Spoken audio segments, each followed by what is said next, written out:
Kita selaku umat Islam hendaklah selalu berpegang kepada tali agama Allah. Tali agama Allah ini ada yang mengatakan ahli tafsir adalah Al-Quran. Berpegang dengan tali agama Allah. Yang kedua, berpegang dengan tali perjanjian dengan sesama manusia. Apabila kita mampu melakukan dua hal ini dalam hidup dan kehidupan kita, insya Allah kita akan terhindar dari kehinaan. Dua hal inilah yang membuat terjadinya kehinaan di dalam diri kita. Kita tidak lagi melakukan hablum minallah, beribadah kepada Allah. Tidak lagi melakukan amaliyah terhadap Allah subhanahu wa ta'ala. Kita juga tidak lagi menjalin hubungan dengan sesama manusia. Hubungan sosial itu terabaikan. Al-Quranul Karim surah Ali Imran ayat 112 mengingatkan kita bahwa manusia itu akan diliputi kehinaan di mana saja dia berada. Kecuali dua, berpegang kepada Al-Quran dan menjalin hubungan dengan sesama manusia. Duribat alaihimul ghillatu wa aynama khuqifu illa bihablim minallah wa hablim minan nas. Duribat alaihimul ghillah, diliputi atas mereka kehinaan. Aina maksuddifu, di mana saja berada, di tempat ramai, di tempat sepi, di tempat terbuka, tertutup, kita akan tertimpa satu kehinaan.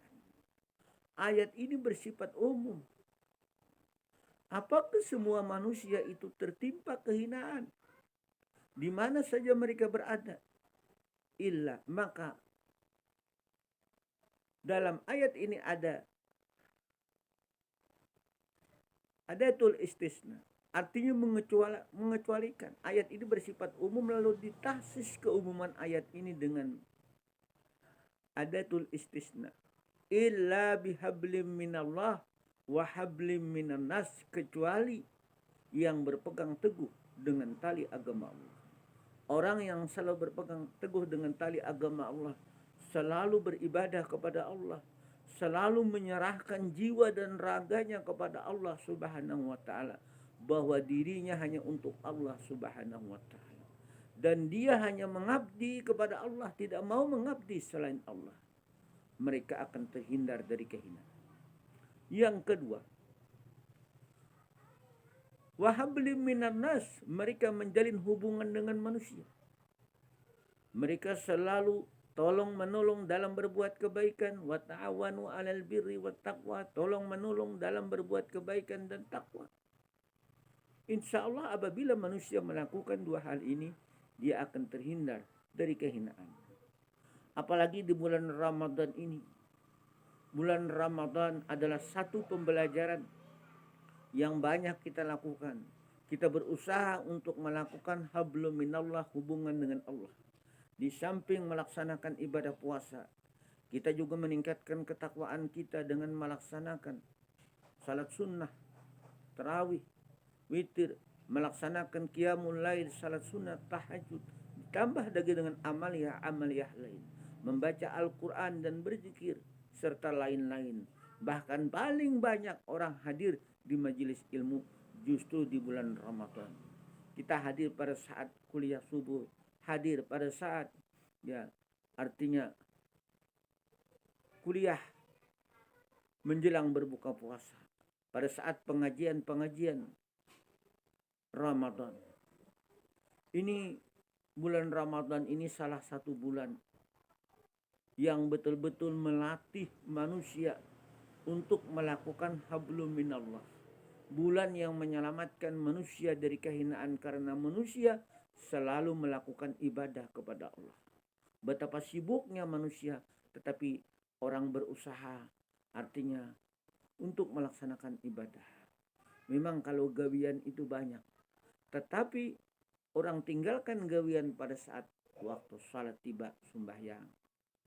Dia berusaha kepada Allah Subhanahu wa taala untuk melaksanakan ibadah.